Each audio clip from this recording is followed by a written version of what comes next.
ಇದನ್ನು ಭಾರತೀಯ ಚಿತ್ರರಂಗದ ಮೆಲೋಡಿ ಕ್ವೀನ್ ಗಾನಕೋಗಿಲೆ ಲತಾ ಮಂಗೇಶ್ಕರ್ ಅವರ ಸಹೋದರಿ ಮತ್ತು ಕೋಟ್ಯಾಂತರ ಅಭಿಮಾನಿಗಳ ಆರಾಧ್ಯ ದೈವ ಆಶಾ ಭೋಸ್ಲೆ ಇವರು ಇಂದು ಭೌತಿಕವಾಗಿ ನಮ್ಮನ್ನು ಅಗಲಿದ್ದಾರೆ. 7 ದಶಕಗಳಿಗೂ ಹೆಚ್ಚು ಕಾಲ ಸಾವಿರಾರು ಹಾಡುಗಳ ಮೂಲಕ ಭಾರತೀಯರ ಮನೋರಂಜಿಸಿದ ಆ ಸ್ವರ ಇನ್ನು ನೆನಪು ಮಾತ್ರ. ಈ ವಿಶೇಷ ವರದಿಯಲ್ಲಿ ಅವರ ಜೀವನದ ಸಾಧನೆ ಮತ್ತು ಇಂದಿನ ಅಂತ್ಯಕ್ರಿಯೆಯ ವಿವರಗಳನ್ನು ನೋಡೋಣ. 1933 ಸೆಪ್ಟೆಂಬರ್ 8ರಂದು ಮಹಾರಾಷ್ಟ್ರದ ಸಾಂಗ್ಲಿಯಲ್ಲಿ ಜನಿಸಿದ ಆಶಾ ಅವರು ಸಂಗೀತದ ವಾತಾವರಣದಲ್ಲೇ ಬೆಳೆದವರು. ತಂದೆ ಪಂಡಿತ್ ದೀನನಾಥ್ ಮಂಗೇಶ್ಕರ್ ಅವರಿಂದ ಬಾಲ್ಯದಲ್ಲಿ ಸಂಗೀತದ ಓನಾಮ ಕಲಿತ ಆಶಾ 1943ರಲ್ಲಿ ತಮ್ಮ ಮೊದಲ ಹಾಡನ್ನು ಹಾಡಿದ್ದರು. ಅಂದಿನಿಂದ ಆರಂಭವಾದ ಇವರ ಪಯಣ ನಿರಂತರವಾಗಿ ಸಾಗಿತು. ಆಶಾ ಭೋಸ್ಲೆ ಅವರು ಕೇವಲ ಮೆಲೋಡಿ ಹಾಡುಗಳಿಗೆ ಸೀಮಿತವಾಗಿರಲಿಲ್ಲ.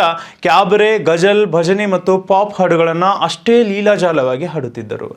ಜಗತ್ತಿನಲ್ಲೇ ಅತಿ ಹೆಚ್ಚು ಸ್ಟುಡಿಯೋ ರೆಕಾರ್ಡಿಂಗ್ ಮಾಡಿದ ಗಾಯಕಿ ಎಂಬ ಹೆಗ್ಗಳಿಕೆಯೊಂದಿಗೆ ಅವರ ಗಿನ್ನಿಸ್ ಬುಕ್ ಆಫ್ ವರ್ಲ್ಡ್ ರೆಕಾರ್ಡ್ಸ್ಗೆ ಸೇರ್ಪಡೆಯಾಗಿದ್ದರು. ಆಶಾ ಅವರ ಸಾಧನೆಯ ಬುತ್ತಿ ಬಹಳ ದೊಡ್ಡದು. ಅವರು ಭಾರತ ಸರ್ಕಾರ ನೀಡುವ ಅತ್ಯುನ್ನತ ನಾಗರಿಕ ಪ್ರಶಸ್ತಿಗಳಾದ ಪದ್ಮವಿಭೂಷಣ ಮತ್ತು ಚಿತ್ರರಂಗದ ಅತ್ಯುನ್ನತ ಗೌರವ ದಾದಾ ಸಾಹೇಬ್ ಫಾಲ್ಕೆ ಪ್ರಶಸ್ತಿಗೆ ಭಾಜನರಾಗಿದ್ದರು.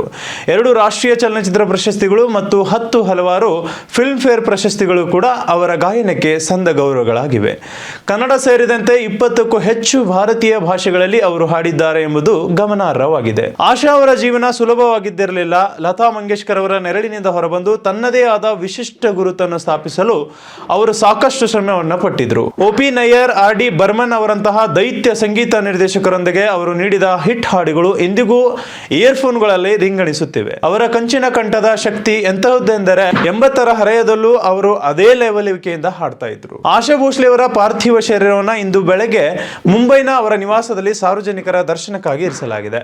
ಚಿತ್ರರಂಗದ ಗಣ್ಯರು ಮತ್ತು ರಾಜಕೀಯ ನಾಯಕರು ಅಂತಿಮ ನಮನ ಸಲ್ಲಿಸುತ್ತಿದ್ದಾರೆ. ಸರ್ಕಾರದ ಪೂರ್ಣ ರಾಜ್ಯ ಗೌರವಗಳೊಂದಿಗೆ ಇಂದು ಸಂಜೆ ಸರಿಯಾಗಿ 4:30ಕ್ಕೆ ಮುಂಬೈನ ಶಿವಾಜಿ ಪಾರ್ಕ್ ಚಿತಾಗಾರದಲ್ಲಿ ಅಂತ್ಯಕ್ರಿಯೆ ನೆರವೇರಲಿದೆ. ಸಂಜೆ 3 ಗಂಟೆಗೆ ಅವರ ನಿವಾಸದಿಂದ ಅಂತಿಮ ಯಾತ್ರೆ ಆರಂಭವಾಗಲಿದ್ದು, ಸಾವಿರಾರು ಅಭಿಮಾನಿಗಳು ತಮ್ಮ ನೆಚ್ಚಿನ ಗಾಯಕಿಗೆ ವಿದಾಯ ಹೇಳಲು ಕಾತುರದಿಂದ ಕಾಯುತ್ತಿದ್ದಾರೆ. ಆಶಾ ಭೋಸ್ಲೆ ಅವರು ದೈಹಿಕವಾಗಿ ನಮ್ಮನ್ನ ಬಿಟ್ಟು ಹೋಗಿರಬಹುದು, ಆದರೆ ಅವರು ಹಾಡಿದ ಅಭಿನಾ ಜಾओ छोड़कर, चुरा लिया है तुमने ನಂತಹ ಸಾವಿರಾರು ಹಾಡುಗಳ ಮೂಲಕ ಅವರು ಎಂದೆಂದಿಗೂ ಅಮರವಾಗಿರುತ್ತಾರೆ.